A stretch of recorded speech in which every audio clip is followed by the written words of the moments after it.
শীতের মৌসুম চলছে, অনেক দিন ধরেই পায়েস খাওয়ার ইচ্ছা হচ্ছিল। গোবিন্দভোগ চাল দিয়ে পায়েস তো সচরাচর খেয়েই থাকি। তা ভৌমিকবাবু বলছিল ঘরে কটা কচি লাউ পড়ে আছে, ও দিয়েই কিছু একটা করো। তা আমি আজকে ভাবলাম লাউয়ের পায়েস করে নিই। লাউটাও ব্যবহার হলো আর আমার পায়েস খাওয়ার ইচ্ছাটাও পূরণ হয়ে যাবে। তো স্বাগত সবাইকে। এবার চলুন ঝটাপট রেসিপির দিকে চলে যাই। প্রথমেই আমি লাউগুলো লম্বা লম্বা ঝিরিঝিরি করে কেটে নিচ্ছি। আমার কুচো কুচো করে কাটা হয়ে গেছে, এবার হালকা সিদ্ধ করে নেব। হালকা জল দিচ্ছি।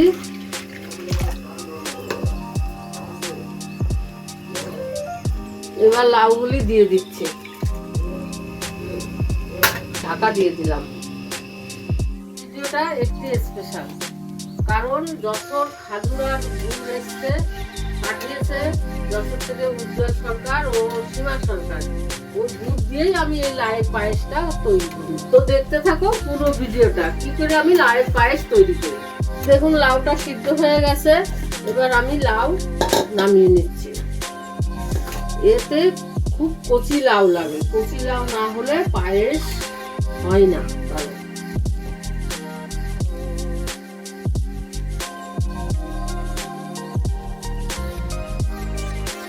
গরুর দুধ দিয়ে পায়েসটা রান্না করব। দুধটা জাল দিয়ে নিই ঘন করে। এখানে আমি নিয়ে নিয়েছি আলমন্ড আর কাজু বাদাম গার্নিশিং এর জন্য, আর নিয়ে নিয়েছি খাজুরার খেজুরের গুড় আর কলকাতার খেজুরের গুড়। পায়েসের স্বাদটা নির্ভর করছে দুধটা ফুটানোর উপরে। দুধ যত ঘন হবে তত পায়েসের টেস্ট বেড়ে যাবে। পাশের উনুনে আমি দুধটা বসিয়ে দিচ্ছি, আর এখানে আমি লাউটা ঘি দিয়ে ভেজে নিই। কড়াইতে আমি দিয়ে দিচ্ছি পরিমাণ মতো ঘি। প্রথমেই আমি কাজু বাদাম আর আলমন্ডগুলি ভেজে নিচ্ছি। কাজু বাদাম ভাজা হয়ে গেছে। আমার দুধ এখনো ফুটছে, দুধ এখনো ঘন হবে। আবার আমি কিছুটা ঘি দিয়ে দিলাম। আমি সিদ্ধ করে রাখা লাউ কড়াইতে দিয়ে দিলাম। এটাকে ঘি দিয়ে ভালো করে ভেজে নেব।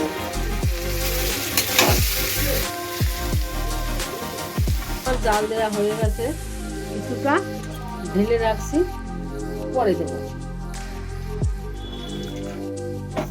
এবার আমি ভেজে রাখা লাউ দুধের মধ্যে দিয়ে দিচ্ছি। তখন লাউটা ফুটছে, এর মধ্যে আমি 2-3টে এলাচ থেতো করে নিলাম। পায়েসে আমি 2 লিটার দুধ ব্যবহার করেছি, তাতে আমার 2-3টে এলাচ হয়ে গেছে। আপনারা ফ্লেভারটা স্ট্রং চাইলে বেশি করে এলাচ দিতে পারেন।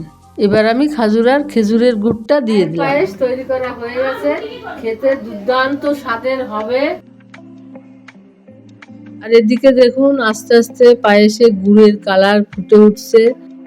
একটু লাল হলেই আমি নামিয়ে নেব। এই আমার লাউয়ের পায়েস রেডি। এবার আমি কাজু আর আলমন্ড দিয়ে গার্নিশ করে নেব। ভিডিওটা শেষ অবধি দেখার জন্য সবাইকে অসংখ্য ধন্যবাদ। ভিডিওটা ভালো লেগে থাকলে লাইক কমেন্ট শেয়ার করতে ভুলবেন না, এবং ভৌমিক কিচেনকে অবশ্যই ফলো করবেন। আজকে আসছি, আপনারা সবাই ভালো থাকবেন। দেখা হবে নেক্সট ভিডিওতে।